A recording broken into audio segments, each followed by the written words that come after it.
અહીંયા પહોંચ્યા હતા વનસ્પતિના નામ પૂરા કરી, સોરી, પ્રાણીઓના નામની વાત કરી હતી. નહીં સર, છેલ્લે ઓલું ઊંડાણ વાળા વિસ્તારમાં જવાનું એ વાત કરી હતી.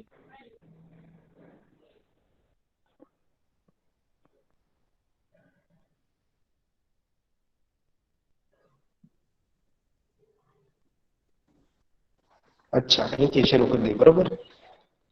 ટીબુ પછી તમને ઊંચાઈ વાળા વિસ્તાર પર લઈ ગયો. ક્યાં લઈ ગયો? ઊંચાઈ વાળા વિસ્તાર પર, એટલે જંગલમાં. એટલે ઊંચાઈ વાળા વિસ્તાર પર જાય એટલે જંગલમાં નોર્મલી છે કે બધી જગ્યાએ તમને કઈ જમીન નો દેખાય. હા, બધી જગ્યાએ શું દેખાય? વૃક્ષોના પાંદડાઓ દેખાય. કે આમ ધરતી જે છે, ધરતી માતા એમ લીલી ચાદર ઓઢી લીધી હોય, હા, એની જેવું લાગે છે. કે જેથી તેઓ જંગલના બહોળા વિસ્તાર જોઈ શકે. બહોળો એટલે વધારે પ્રમાણમાં વિસ્તાર જોઈ શકે. બાળકોને નવાઈ લાગી, કારણ કે તેઓ જમીન જોઈ નહોતા શકતા. કારણ કે જમીન જોઈ શકતા નહોતા. વિવિધ વૃક્ષોના મથાળા દ્વારા ભૂમિ પર જાણે લીલી ચાદર પથરાયેલું હોય. જોકે લીલું આવરણ બધી જગ્યાએ એક સરખું લીલું ના હોય. લીલું આવરણ જે છે બધી જગ્યાએ કેવું હોય? સરખું લીલું હોય નહીં. કે આછું લીલું હોય, કે પછી ઘેરું લીલું હોય, વધારે લીલું આવરણ હોય નહોતું. પર્યાવરણ શાંત હતું. હવાની ઠંડી લહેરથી પસાર થઈ રહી હતી, જેથી બાળકો ખૂબ જ ખુશ અને તાજગી સભર હતા. અને જંગલમાં બી એમ બી વન વિસ્તારમાં જે છે, કે જંગલ વિસ્તારમાં જાવ તો ત્યાં જે છે બહુ એટલું બધું ભીડભાડ ન હોય. વાહનના હોર્ન ને એવું બધું, કે લાઉડ સ્પીકર ને આ છે તે છે, સોંગ ને એવું બધું વાગતું ન હોય. કારણ કે મનુષ્ય બહુ ઓછા હોય શું જંગલ વિસ્તારમાં. એટલે ત્યાં કેવું હોય? પર્યાવરણ ત્યાંનું શાંત હોય છે. હવા બી તાજગી ભરી તંદુરસ્ત હોય છે. ઓકે. અને મથાળા, વૃક્ષોના મથાળા એટલે શું? પેલી વાત કીધું કે મુગટ, એટલે માથા ઉપરનો ભાગ હોય ને મથાળા, એટલે મુગટ કહેવાય છે. એમાં નેક્સ્ટ છે, આપણે જોઈએ. જો આ ઊંચાઈ ઉપરથી જો એક પિક્ચર લઈ ને, ઊંચાઈ ઉપરથી પિક્ચર લે તો આવી રીતે કઈક દેખાય, કે તમને જમીન ન દેખાય. પણ આમ ધરતી માતા એમ લીલી ચાદર ઓડી હોય ને જવું લાગે છે. જયારે તેઓ નીચે ઉતરતા હતા, ત્યારે તેઓ અચાનક પક્ષીઓના મધુર અવાજ અને વૃક્ષો ઉપરની ડાળીઓ પરથી કેટલાક અવાજ સાંભળીને ઉત્સાહિત થઈ. ટીબુએ તેમને શાંત થવાનું કારણ કે આ અહીં સામાન્ય બાબત હતી. બાળકોની હાજરીના કારણે વાંદરાઓ ઉપર તરફ ઊંધ્યા અને ડાળીઓ પર બેસેલા પક્ષીઓને ખલેલ પહોંચાડી. શું કર્યું? કે બાળકો જે જંગલમાં એન્ટર થયા આગળ આગળ, તો શું થયું કે પક્ષીઓ જે છે મધુર અવાજ કરીને બાળકો ઉત્સાહિત થઈ ગયા. કારણ કે આપણે કોઈ બી વસ્તુ જોઈ ના હોય કોઈ દિવસે. આપણે જે વસ્તુ જોઈ ના હોય, જે વસ્તુને મહેસૂસ ના કરે, આપણે એને આમ જોઈએ કે થોડીક નવાઈ લાગે. શું લાગે આપણને? થોડીક નવાઈ લાગે, ઉત્સાહિત થઈ જઈએ આપણે. બાળકો કેવા ઉત્સાહિત થઈ ગયા, એકબીજા સાથે વાતો કરવા મળ્યા. એવી રીતે શું થયું હોય કે અવાજ ઉત્પન્ન થયો હોય. શું થયો? બધા બાળકોનો અવાજ ઉત્પન્ન થયો હોય કે પેલું પક્ષી કેવું મસ્ત બોલે છે, પેલું પક્ષી કેવું મસ્ત છે, એના પીછા કેવા મસ્ત છે, એની છાંચ કેવી મસ્ત, કેટલું મોટું છે.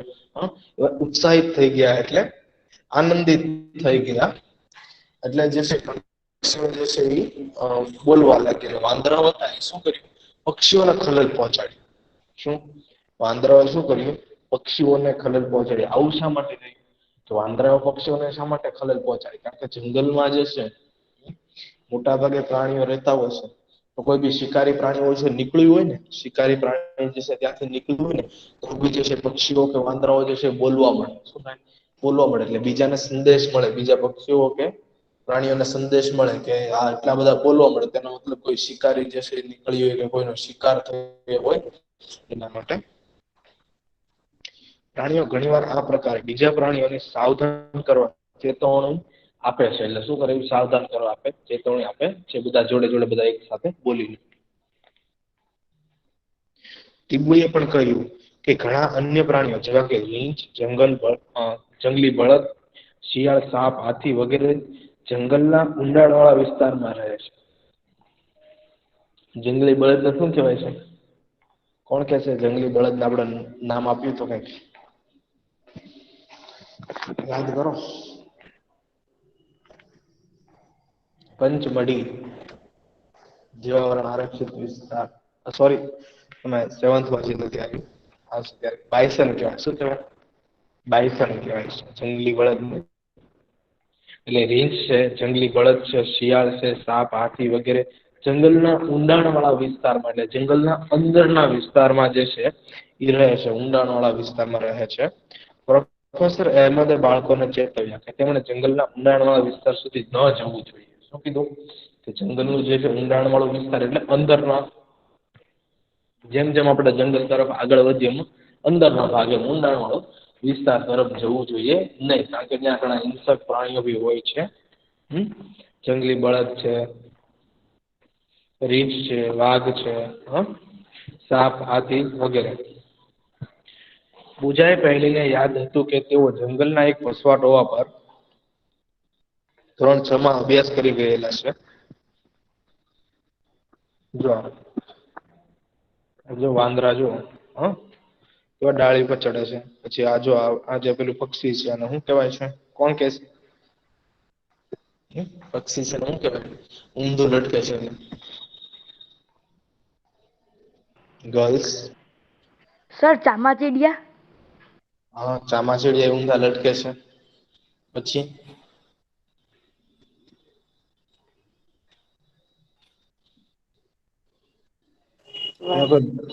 મહુવા ગયો ને મહુવા તમે જેવા એન્ટર થાવ ને, મહુવા પેલી જે માલડ નદી છે ત્યાંથી આગળથી તમે એન્ટર થાવ ને તો તમે જો હમણાં તો કોને ખબર ઓછા છે, નકર બાકી એ જગ્યાએ જે વૃક્ષો છે ને એની ઉપર આ જે છે આવા પક્ષીઓ અંદર લટકતા હોય.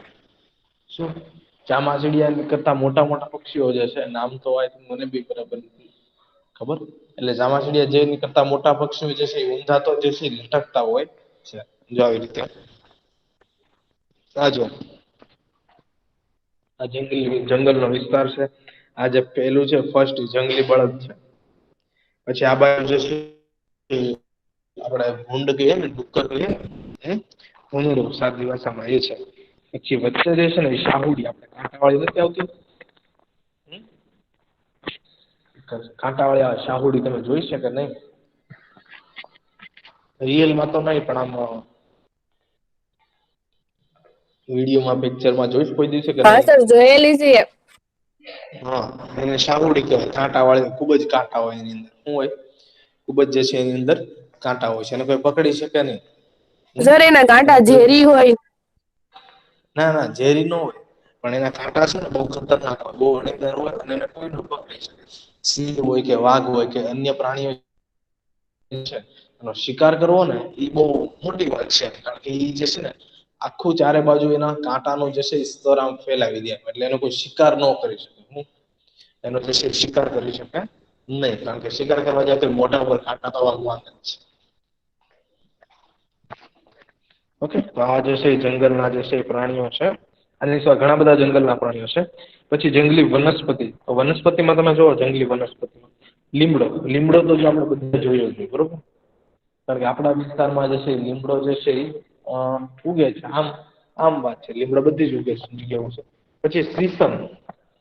સીસમનું જે છે એ લાકડું જે છે, સીસમનો ઉપયોગ કરવો જો લીમડાનું જે છે, લીમડાનો આપણે ઔષધિ તરીકે ઉપયોગ કરીએ છીએ. લીમડાના લાકડાનો બી ઉપયોગ કરીએ છીએ. પછી એના ફળ આવે, લીંબોળી આવે ને, એનું તેલ બનાવીને એનું બી જે ફળ છે ને એનું તેલ કાઢે છે, એવું કંઈક હોય છે, એનું તેલ બનાવે છે. પછી સીસમ માટે બી લાકડાનો ઉપયોગ થાય છે. પછી સેમલ. આ જે સેમલ છે આ બી આપણા અમુક જગ્યા વિસ્તારમાં થતી વનસ્પતિ છે, સેમલ. પણ આપણે નામ ન ખબર હોય આ કયું છે? સેમલ. લીમડો, સીસમ, સેમલ. પછી વાંસ તો બધા જોયા છે, બરોબર ને? વાંસ તો જે છે એ મોટા ભાગે જે છે જોવા મળે છે. હા સર વાંસ છે ને, જોયેલું છે. એના વિશે વાંસ વિશે હું તમને કહું ને, તો વાંસ છે ને સૌથી ઝડપથી વધતું જે છે વનસ્પતિ છે. બહુ જ જલ્દી મોટું થઈ જાય છે, સૌથી ઝડપથી વધતું વનસ્પતિ છે. અને બીજી વાત એ કે વાંસ જે છે આપણને બધા વૃક્ષો કરતા બધા વૃક્ષો કરતા 30% વધારે ઓક્સિજન આપે છે. બધા વૃક્ષો કરતા વાંસ છે આપણને કેટલો 30% જે છે ઓક્સિજન છે એ વધારે આપે છે.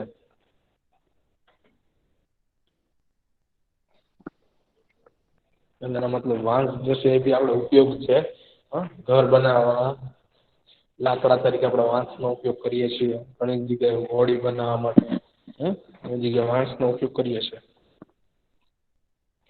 જે ભૂમિ પર બાળકો ચડી રહ્યા હતા તે ઘણી ઉબડ ખાબડ હતી, એટલે એકદમ આમ સમતલ ભૂમિ નથી, કેવાય ઉબડ ખાબડ ખાડા વાળી ને એ બધી કે ખાડા વાળો વિસ્તાર કે ઉપસેલો વિસ્તાર ઉબડ ખાબડ હતી. તે ઘણી વનસ્પતિઓથી ઘેરાયેલી હતી. એટલે ઘણી બધી વનસ્પતિઓ જંગલમાં તો ઘણી બધી વનસ્પતિઓ. ટીબોએ સાપ, ચાક, સેમલ, સીસમ, લીમડો, ખાખરાના પાન. તો પહેલાના જમાનામાં શું કરતા ખબર કે આવી ડીસુ ને એવું કઈ પહેલાના જમાનામાં જે છે આવી ડીસુ કે જે આપણે જે હાલમાં આપણે સ્ટીલની થાળી હોય કે ડીસુ હોય એમાં ખાતા. પહેલાના જમાનામાં કેવું હતું કે ખાખરાના પાન ઉપર ખાતા. શું ખાખરાના પાન જે હોય છે ને એના પડિયા બી આવે છે અને એને ખાખરાના પાનને સીવીને આખી ડીશ તૈયાર કરતા. એ રીતે ડીશ તૈયાર કરતા ને એમાં જમતા ખાખરાના પાનમાં. અને અત્યારે તમને કોઈ જગ્યાએ ડીશ ક્યાંય જોવા મળે નહીં. પછી અંજીર છે એ બધા જોયું. ખેર છે, આમળા, વાંસ, કાચનાર વગેરે ઓળખવામાં મદદ કરી. એટલે કોણે? ટીબુએ કારણ કે ગાઈડ તરીકે આવ્યો હતો એમ જ માનવાનો કે ટીબુને જંગલ વિશે માહિતી હતી. એ ગાઈડન્સ પૂરું પાડતો હતો વિદ્યાર્થીઓને, બાળકો. બરોબર. પછી પ્રોફેસર અહેમદે કેટલાક વૃક્ષો છૂપ કોને કહેવાય? વૃક્ષ કોને કહેવાય? જે મોટું હોય, આમ બહુ જ મોટું હોય એનું વૃક્ષ કઈ આમ ઘટાદાર હોય એને શું કહેવાય? વૃક્ષ છે. પછી એનાથી નાનું હોય હવે એકદમ એને છોડ કહેવાય. ક્ષુપ એટલે મીન્સ કે બહુ નાનો છોડ. છોડ કરતા બી નાનો છોડ એટલે ક્ષુપ કહેવાય. પછી જડીબુટ્ટીઓ અને ઘાસ ઓળખાવ્યા. પ્રોફેસર અહેમદે વૃક્ષ, ક્ષુપ, જડીબુટ્ટી અને ઘાસ ઓળખાવ્યા.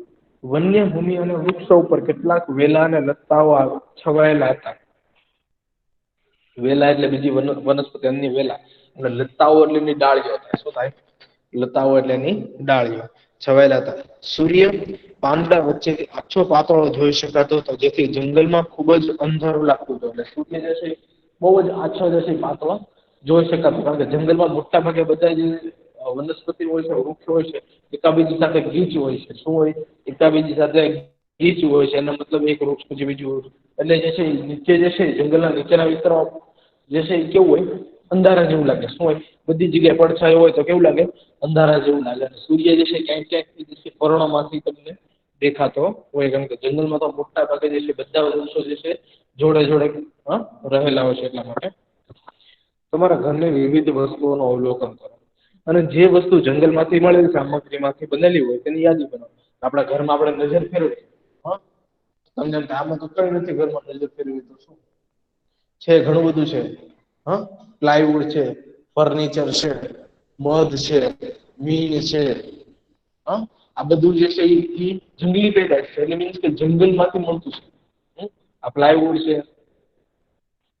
ફર્નિચર આપણને ક્યાંથી મળે? લાકડામાંથી. લાકડા ક્યાંથી મળે? લાકડા ક્યાંથી મળે આપણને? લાકડા એ વૃક્ષો પાસેથી મળે, જંગલમાંથી. તમારી યાદીમાં ઘણી લાકડાઓની વસ્તુ હશે, જેમ કે પ્લાયવુડ એટલે સ્તર કાસ્ટ, બળતણ છે, બળતણ લાકડું છે, ખોખા છે. આજો ખોખા બી લાકડામાંથી બને છે. પછી પેપર જે છે એટલે વનસ્પતિમાંથી બને. પેપર જે છે આપણે જે બુકનો યુઝ કરીએ લખવા, બધું વનસ્પતિ પેપર બધા વનસ્પતિમાંથી બને છે. પછી દિવાસળી બી સુંદરી નામનું વૃક્ષ છે. દિવાસળી શું છે? કે સુંદરી નામનું વૃક્ષ છે, એમાંથી બને છે. અને ફર્નિચર, શું તમે જાણો છો કે ગુંદર, તેલ, જો હવે બધા ગુંદરનો ઉપયોગ ઓછા કરે. શું હવે ગુંદરનો ઉપયોગ ઓછો કરે? પેલા શું કરતા? ઉત્તરાયણમાં ગુંદરનો શું કરતા ખબર? ગુંદરને સૂકવી દે. સાંભળો છો ને ગર્લ્સ? ગર્લ્સ સંભળાય છે કે નહીં? હા સર ઓકે. હા હા સર, આવે છે અવાજ તમારો. સુપીરવાની ફાતિમા. હા બોલો. હું હમણાં ન્યૂ જોઈન્ટ થઈ સુપીરવાની ફાતિમા. હા okay okay, roll number add કરી દેજો ખાલી. બરોબર. ગુંદર છે ને પેલા જે છે ઉત્તરાયણમાં જે કેમ મમરાના લાડુ છે, એની જેમ ગુંદરના બી લાડુ બનાવતા. કેવી રીતે ગુંદરના લાડુ? કોઈને આઈડિયા હશે કે આવડતા હોય બનાવતા? ગુંદરને સૂકવી દે. સૂકવીને પછી શું કરે? તેલમાં તળી નાખે. પછી જે છે ને લાડુ બનાવતા. પછી ઘણી જગ્યાએ ગુંદરનો આપણે મીઠાઈમાં જે છે ઘણી જગ્યાએ ગુંદરનો ઉપયોગ કરીએ છીએ. અડદિયા પાકમાં ઘણી જગ્યાએ પછી વનસ્પતિમાંથી આપણને તેલ પ્રાપ્ત થાય છે, મસાલા મરી મસાલા જે છે મોટાભાગે વનસ્પતિમાંથી કે જંગલમાંથી પસાર થાય છે. પ્રાણીઓનો ખોરાક એટલે ઘાસ ચારો બી ક્યાંથી મળે છે?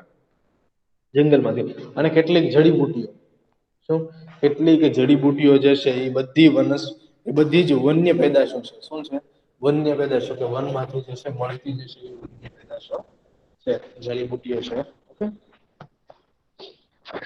વનસ્પતિમાંથી આપણને મળતી પેદાશોને આધારે કોષ્ટક 17.1 ભરવાનો પ્રયત્ન કરો. દરેક વનસ્પતિનું એક ઉદાહરણ આપેલું છે. વધુ ઉદાહરણ તરીકે ઉમેરીને કોષ્ટક ભરો. શીલાને આશ્ચર્ય થયું કે આ બધી વનસ્પતિઓ કોણ ઉગાડી હશે? અને જંગલમાં બધી વનસ્પતિઓ કોણે ઉગાડી હશે? પ્રોફેસર અહેમદ ઉત્તર આપ્યો કે કુદરતમાં વૃક્ષો પૂરતા પ્રમાણમાં બીજ ઉત્પન્ન કરે છે. જંગલોની ભૂમિ તેમને અંકુરિત થવા અને છોડમાં રૂપાંતરિત થવા માટેની સાનુકૂળતા પૂરી પાડે છે. ઓકે, પેલા જો જંગલી પેદાશ જોઈ લઈએ. આ જો મધ બાકી રહી ગયું. મધ બી મોટા ભાગે જંગલોમાંથી પ્રાપ્ત થાય છે. મધ છે. આ સીલ એટલે મીણ એટલે લાખ છે ને, આપણે મીણ કહીએ. પછી લાકડાની મૂર્તિ એટલે મીન્સ કે લાકડું ગણી લેવાનું. પછી ગુંદર છે. પછી કાથો છે. આપણે પેલું મીઠું પાન ખાઈએ ને એમાં કાથો નાખે ને, એ આ કાથો છે. એ શું છે? કાથો. એ બી વનસ્પતિ. આ બધી શું છે? વન્ય પેદાશ, જંગલી પેદાશો કહેવાય, વન્ય પેદાશો કહેવાય. ઓકે, એને શું શીલાને શું ક્વેશ્ચન થયો કે આ બધા વૃક્ષો એટલા બધા જંગલમાં વાવવા કોણ કેવું છે? તો પહેલી વાત તો કે વૃક્ષ જે છે એ બીજ તો જે છે એ ઉત્પન્ન કરતા જ હોય. શું? વૃક્ષો જે છે એ પૂરતા પ્રમાણમાં જે છે બીજ ઉત્પન્ન કરતા હોય. વૃક્ષના બીજ છે કાં તો ખુલ્લા હોય, કાં તો ફળની અંદર, કાં તો ઢંકાયેલા હોય. એક્ઝામ્પલ આપું કે અમુકના ખુલ્લા હોય, અમુકના જે છે ઢંકાયેલા હોય છે. કે ફળ છે કે બીજ છે એ નીચે પડ્યા, જમીનમાં નીચે પડ્યા, બરોબર. જંગલમાં તો કોઈ જોવાનું નથી મોટા ભાગે. અને પ્રાણીઓ છે એ બી શું કરશે? બીજ તો ખાશે ને. બીજ ખાશે ને. બીજ શું કરી દેશે? એક જગ્યાએથી બીજી જગ્યાએ નાખી દેશે. બીજ ખાશે નહીં. એટલે જંગલમાં મોટા ભાગે વરસાદ આવતો હોય તો જંગલમાં વરસાદના કારણે શું થાય છે કે જમીન જે છે એ બીજને અંકુરિત થવા માટે સક્ષમ હોય છે. કે એ બીજને અંકુરિત થવા માટે સક્ષમ હોય. બાજુ જે છે એ છોડવા જે છે ઉગે છે. એવી રીતે આખું જંગલ ઉભું થાય છે.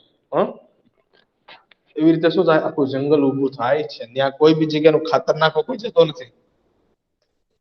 કોઈ પાણી જતું નથી, કોઈ ખાતર નાખવા જતું નથી. તો એટલી બધી વનસ્પતિઓ જે છે ઉત્પન્ન થાય છે. એનું કારણ આ છે. અને બીજું કારણ કે વનસ્પતિના જે પાંદડા પડે ને, વનસ્પતિના પાંદડા પડે એ સડીને ખોવાય. એ એના માટે સેન્દ્રિય ખાતર બની જાય. શું બની જાય? એ એના માટે સેન્દ્રિય ખાતર બની જાય. કેટલાક વૃક્ષો પરિણમે છે. તેમણે ઉમેર્યું કે પ્રકાંડ ઉપરના ડાળીઓવાળા ભાગને વૃક્ષનો તાજ કે મુગટ કહેવાય છે. પ્રકાંડ ઉપરનો ભાગ છે ડાળીઓ વાળો, બધા જો મુગટ છે. જો બધા પ્રકાંડ જે છે ને ઉપરનો ભાગ, આ ક્રિસમસ ટ્રી જેવું લાગે છે. જો અહીંયા જો બીજું આ બધા શું છે ને મુગટ. તમે કીધું મથાળો, આપણે મથાળો કહીએ ને, એટલે કોઈ મુગટ પહેરો એવું લાગે. જો આ બધા શું છે? મુગટ કહેવાય. પ્રકાંડ ઉપરનો ડાળીઓ વાળો ભાગ શું કહીએ? મુગટ કહીએ. જો દેખાય છે ને, અને શું કહેવાય? મુગટ કહીએ છે.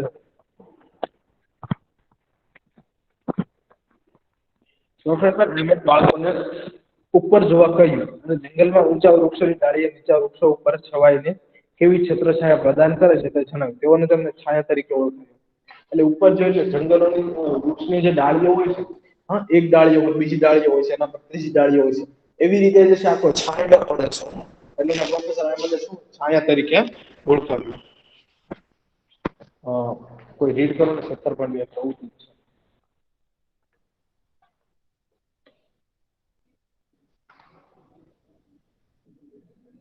ગર્લ્સ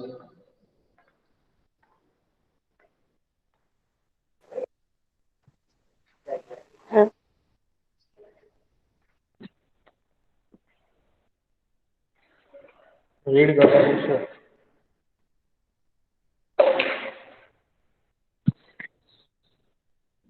કોઈ ન કરતો હોય તો મને આન્સર આપી દો. મારે ટાઈમ વેસ્ટ નથી કરવો, બરોબર? ઓકે, એનો મતલબ એક્ટિવ નથી કોઈ, બરોબર ને? એક ગર્લ્સ બી એક્ટિવ નથી અત્યારે.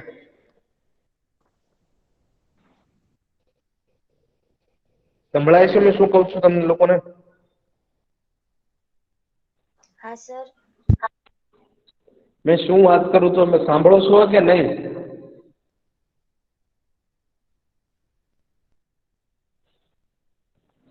હા સર સાંભળીએ છીએ. હા. તો આન્સર દેવામાં કઈ પ્રોબ્લેમ છે? મને એ પ્રોબ્લેમ આન્સર દેવામાં કઈ પ્રોબ્લેમ છે? ના સર. તો મૂંગા બેઠવાનું કારણ કે બીજી પ્રવૃત્તિ શરૂ છે?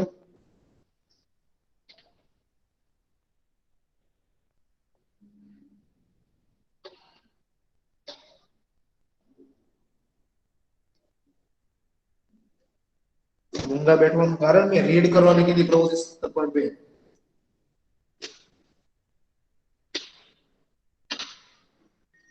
સર હું રેડ કરું.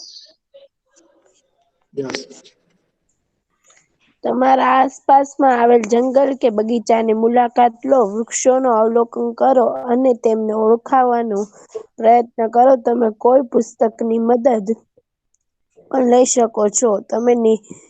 તમે નિહાળેલા વૃક્ષોના લક્ષણોની યાદી બનાવો, જેમાં તેમની ઊંચાઈ, પર્ણો, આકાર, મુકટ, છાજ, પુષ્પો અને ફળો. કેટલીક વનસ્પતિઓના મુકટના આકાર પણ દોરો. પ્રોફેસર અહેમદે એવું નિર્દેશન કર્યું કે વૃક્ષોના મુકટ વિવિધ પ્રકારના તથા કદના હોય છે. જંગલમાં મુગથી પ્રજાતિ જુદી જુદી આડી જોવા મળે છે. વાનસ્પતિક સમૂહો રહે છે. આકૃતિ વિશાળ અને લાંબા વૃક્ષો તેના પછીનું લાંબુ ઘાસ અને નાના છોડવાઓ સૌથી નીચેનું સ્તર બનાવે છે. બુદ્ધો એ પૂછ્યું, શું આપણે દરેક જંગલમાં એક જ પ્રકારના વૃક્ષો જોઈ છીએ? પ્રોફેસર અહેમદે કહ્યું. Thank you. બહુ જ આભાર. પ્રવૃત્તિ છે વૃક્ષોના મુકટ દોરવાની, વૃક્ષોના બીજને જાણવાની કે વૃક્ષોના ફળને જાણવાની. વડીલોની સહાય લઈને કોઈ પુસ્તકની સહાય લઈને જાણી શકો છો કે વૃક્ષો મુકટ વિવિધ પ્રકારના મુકટના કદ ધરાવે છે. કદના હોય છે. જંગલમાં મુગટ રચાતી જુદી જુદી આડી હરોળ જોવા મળે છે. શું? જેને વાનસ્પતિક સમૂહ કહેવાય છે. જંગલમાં એક જ જાતના વૃક્ષો નથી હોતા. જે જંગલમાં મુગટો અને વિવિધ આડી હરોળો જે જોવા મળે છે અને વાનસ્પતિક સમૂહો કહે છે. વિશાળ અને લાંબા વૃક્ષો સૌથી ઉપરનું ક્ષુપ, તેના પછીના લાંબુ ઘાસ અને નાના છોડવા સૌથી નીચેનું સ્તર બનાવે છે. શું? વિશાળ અને લાંબા વૃક્ષો સૌથી ઉપરનું સ્તર બનાવશે એટલે મુગટ છે. અને ક્ષુપ તેના પછીનું, શું કીધું? ક્ષુપ તેના પછીનું લાંબુ ઘાસ અને નાના છોડવાઓ સૌથી નીચેનું સ્તર બનાવે છે. પૂછ્યું, શું આપણને દરેક જંગલમાં એક જ પ્રકારના વૃક્ષો જોઈએ છે? પ્રોફેસર અહેમદે કહ્યું કે એક જ પ્રકારના વૃક્ષો જોતા નથી. અહીંયા જો આવી રીતે તમારે લખવાનું છે. ગુંદર તો બાવળમાંથી મળે છે.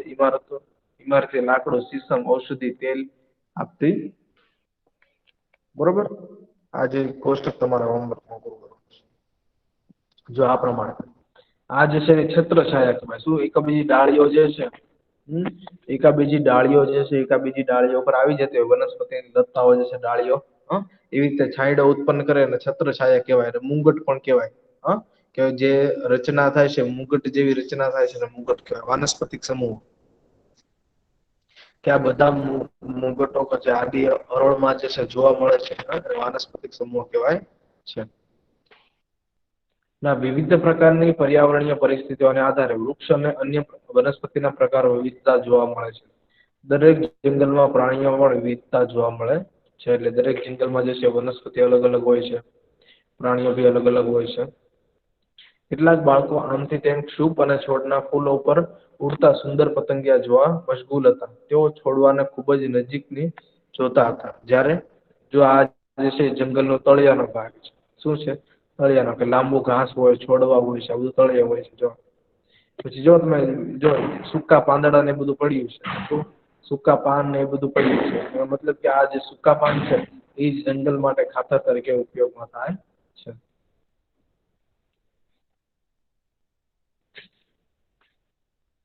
તેઓ છોડની આસપાસ ફરતા હતા ત્યારે તેમને વાળ અને કપડા પર બી બીજ અને કાંટા લટકતા હતા. તેઓએ ઘણી કીટકો, કરોળિયા, ખિસકોલીઓ, કીડીઓ અને વનસ્પતિ છાલ પર ચોંટેલા ઘણા નાના નાના પ્રાણીઓ, વૃક્ષો, પર્ણ અને તળિયા પર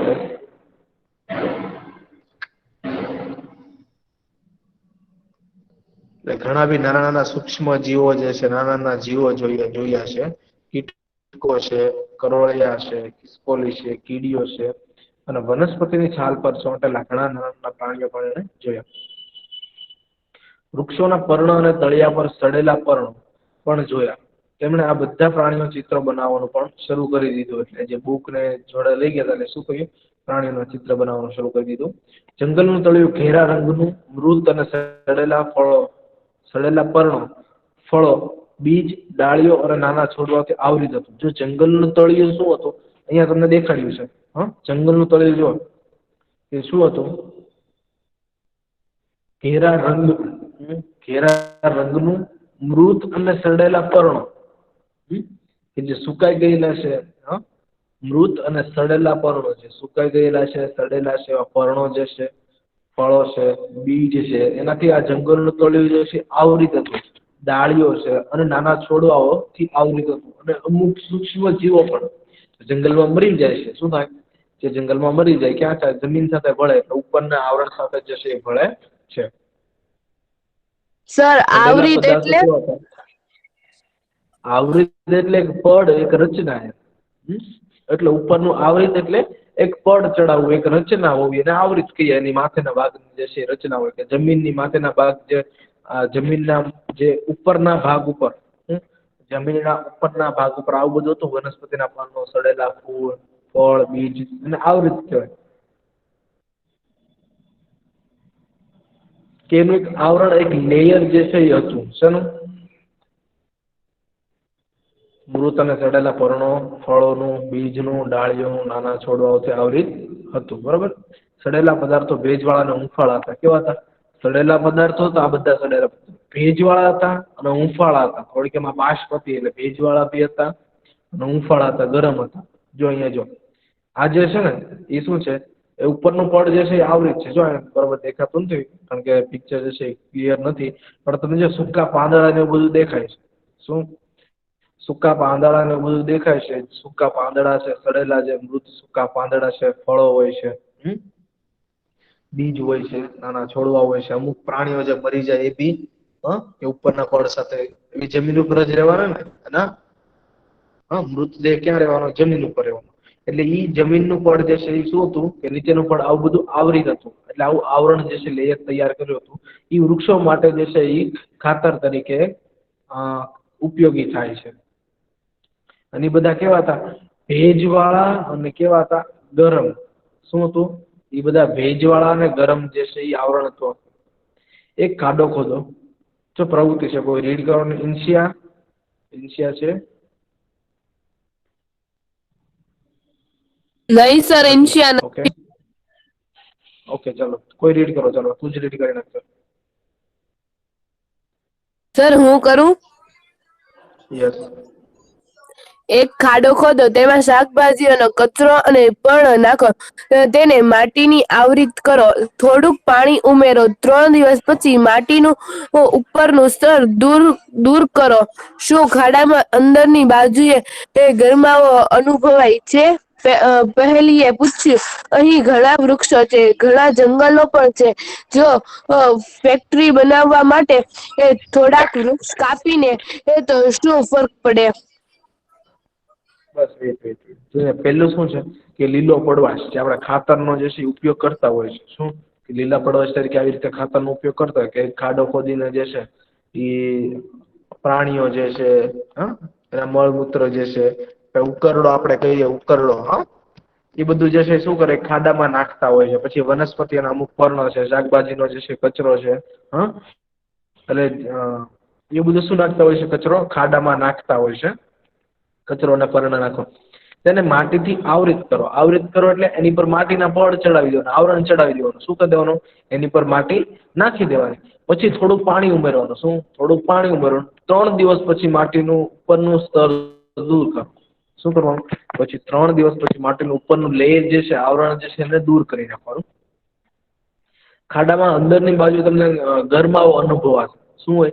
કે ખાડાના અંદરની બાજુ જે છે તમને ગરમાવો અનુભવાય છે.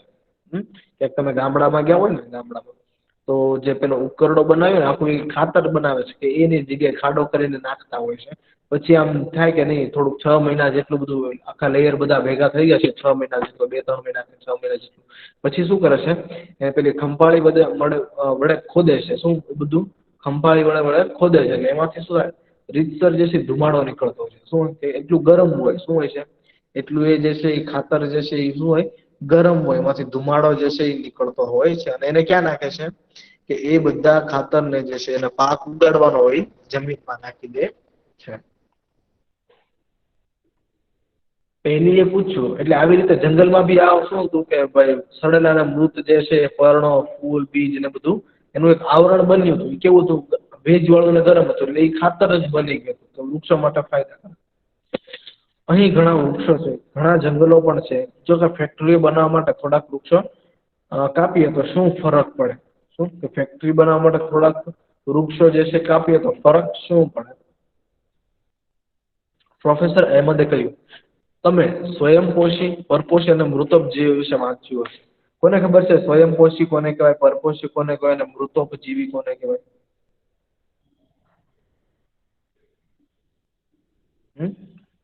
લીલ હોય તે મૃતોપજીવી કહેવાય ને. સ્વયંપોષી કોને કહેવાય? પેલા એ કહો.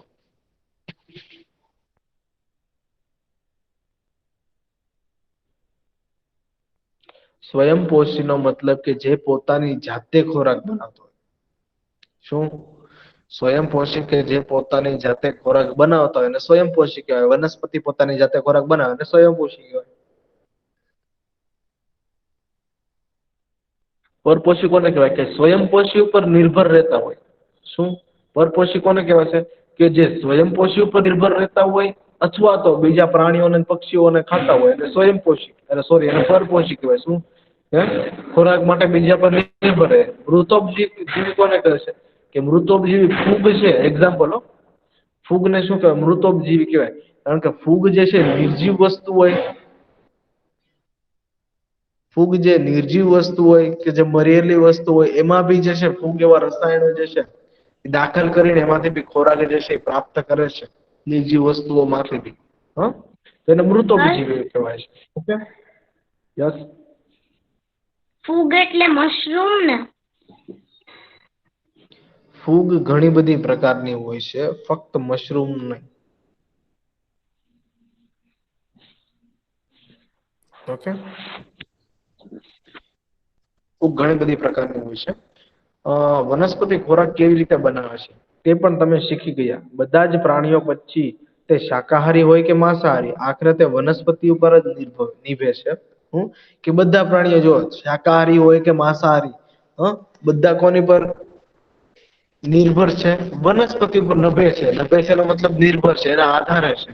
જો વનસ્પતિ ન હોય તો આપણે એમ કહીએ ચાલો કે ભાઈ આપણે તો શું કે માંસાહારી છીએ, ચાલો ચિકન ખાઈ લઈએ કે XYZ ગમે એ માંસ ખાઈ લઈએ, બરોબર? ઈ માંસાહારી પ્રાણીઓ કોને ખાતા હશે? ઈ માંસાહારી પ્રાણીઓ કોને ખાતા હશે? ઈ બીજા નાના જીવો છે, તૃણાહારી પ્રાણીઓ એને ખાતા હોય, બરોબર? પછી તૃણાહારી પ્રાણીઓ કોને ખાતા હોય? વનસ્પતિને ખાતા હોય. વનસ્પતિ તો છે નહીં. તો એકવાર તૃણાહારી પ્રાણીઓ અને માંસાહારી પ્રાણીઓ ખાઈ ગયા અને માંસાહારી પ્રાણીઓને મનુષ્ય ખાઈ ગયા, તો પછી ખાવાનું કઈ રહેશે નહીં. અને છેવટે ગમે એ કરો સરવાળે બાદ બાકે વનસ્પતિ ઉપર જ આપણે નભીએ છીએ. વનસ્પતિ પર નભનારા સજીવો ઘણા ખરા બીજા સજીવો દ્વારા ખોરાક તરીકે ઉપયોગમાં લેવાય છે. દાખલા તરીકે કીટકો ઘાસ ખાય છે. કીટકો શું ખાય છે? ઘાસ ખાય છે. દેડકો કીટકોને ખાય. આવી એક ફૂડ ચેઇન છે. શું છે? આવી એક જે છે ફૂડ ચેઇન છે. કીટકો શું ખાય છે? ઘાસ ખાય છે. પછી દેડકો શું ખાય? કીટકોને ખાય. તો સાપ શું ખાય? સાપ દેડકાને ખાઈ જાય. આમ આહાર શૃંખલા એટલે ફૂડ ચેઇન. આહાર શૃંખલા રચાય છે. સાપને કોણ ખાય? ચમડી ખાય. સાપને કોણ ખાય છે?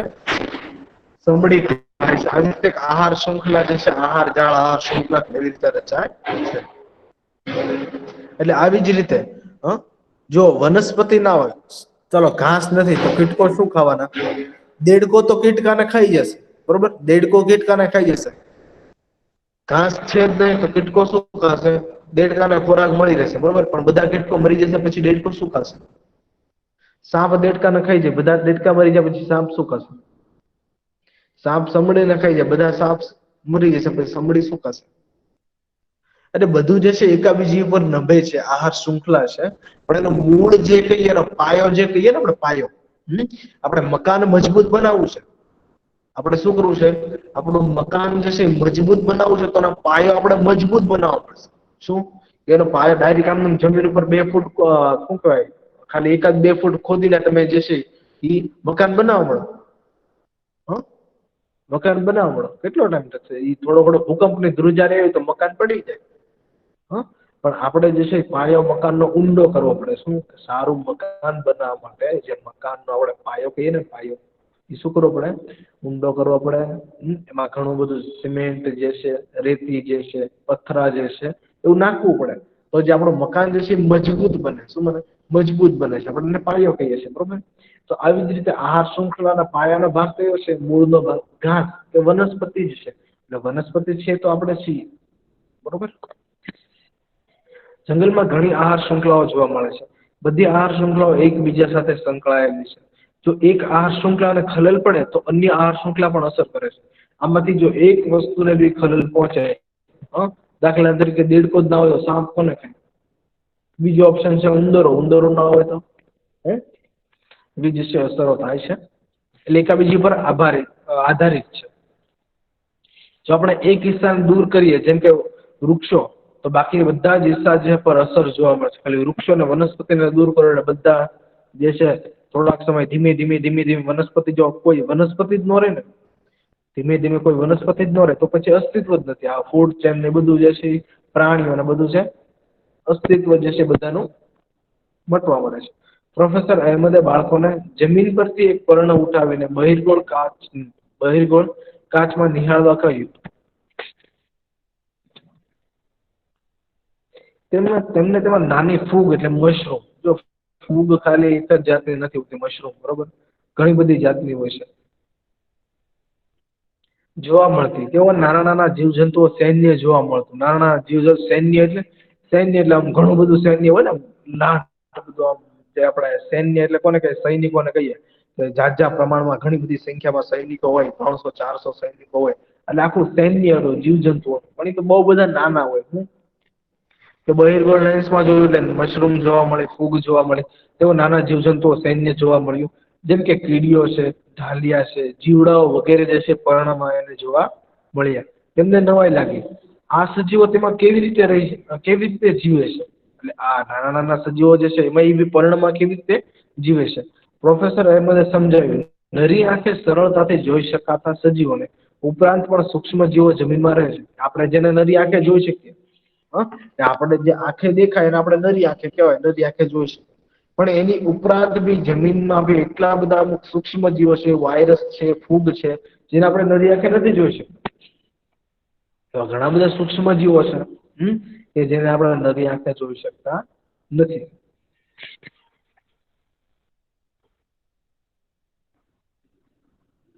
પ્રોફેસર અહેમદે જવાબ આપ્યો કે તેઓ મૃત વનસ્પતિ અને પ્રાણીઓની પેશી પર નભે છે અને તેના ઘેરા રંગને સેન્દ્રિય પદાર્થમાં ફેરવે છે. શું કરે છે? એના ઘેરા રંગને શું કરે?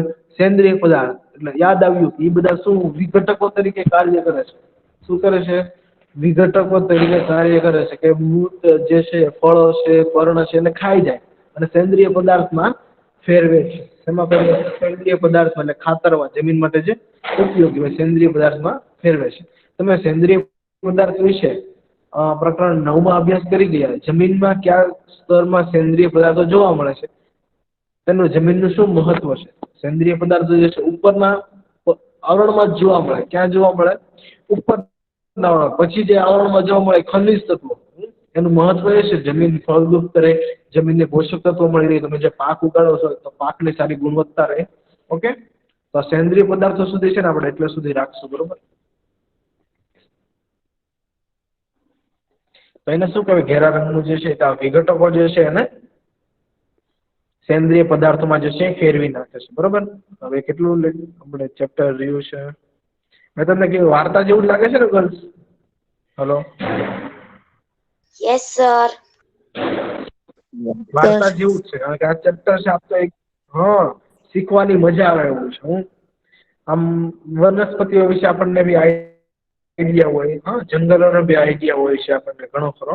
વનસ્પતિ જોયેલા હોય, જંગલ જોયેલા હોય, પ્રાણીઓ જોયેલા હોય, એટલે જે છે શીખવાની મજા આવે, જાણવાની મજા આવે. નહીં ટાઈમ લે, પૂરું થઈ જશે આવતા લેક્ચરમાં આઈ થિંક. બસ થઈ જ જશે, 2 પેજ 3 પેજ જ છે. આ તો જો સમજવા જેવું છે, આ તો સમજાવી દઈશ. 3 પેજ જ છે. ઓકે, એટલે પૂરું થઈ જશે. એટલે પછીના 2 લેક્ચર તમારે રિવિઝન થઈ જશે. ઓકે, બરોબર. તમારે ટેન્શન નહીં. અને એવું બને તો શક્ય હોય તો આજે જે આની પીડીએફ તમને મોકલી દઈશ. ઓકે, આજે તમને પીડીએફ બી મળી જશે, એટલે આજે તમે લખી જ નાખજો. આનો 7 ને 17 બી જોડે લખાય જ જાય, એટલે કઈ ટેન્શન નહીં પછી, બરોબર. પછી તમારા જેટલા 2-3 લેક્ચર આવતા હોય, એક લેક્ચર તો જ્યાં હું ગયો જશે. પછી આપણને આઈ થિંક મારા ખ્યાલ પ્રમાણે 2 લેક્ચર મળશે, તો 2 લેક્ચરમાં જે છે એક ચેપ્ટરનું રિવિઝન કરી નાખશું. અને પેપર સ્ટાઇલ છે એ જ પ્રમાણે હશે, બરોબર. એમસીક્યુ હશે, ખાલી જગ્યા હશે, ખરા ખોટા હશે, જોડકા હશે. ઓકે, 1 માર્કના ક્વેશ્ચન, 1-2 માર્કના ક્વેશ્ચન હશે, 5 માર્ક, બરોબર. 1-2 માર્કના જે છે ક્વેશ્ચન હશે, 1 માર્ક અને 2 માર્કનું બધું ભેગું આવી જશે. કારણ કે જે આમાં જે છે થોડુંક વધારે લખવું જે છે એ થોડુંક પ્રોબ્લેમ પડે. હેન્ડ રાઇટિંગ વડે તો આપણે લખી શકીએ, પેન ને બુક્સ હોય આપણી પાસે કે પેપર હોય તો, બરોબર. કારણ કે મોબાઈલમાં જે છે ને એટલું બધું લખવું ને વાર લાગે. એટલા માટે જે છે આપણે બહુ મોટા ક્વેશ્ચન નથી લીધા. એ આપણે આમાંથી મોટા ક્વેશ્ચન જે છે ક્યારે લેશું, એસે 2 માં. એની તૈયારી રાખજો. પછી આમાંથી આમાં હું નાનું ભેગું નહીં કરું, મોટા ક્વેશ્ચન જ લઈશ. ઓકે, એટલે સુધી કોઈ ના સમજણ હોય તો બોલો. સમજાઈ ગયું બધાને ગર્લ્સ? હા સર, બધું સમજાઈ ગયું. હા ઓકે ઓકે ઓકે, તો તમારો નેક્સ્ટ લેક્ચર જે છે એ કન્ટિન્યુ થશે. Okay, bye sir.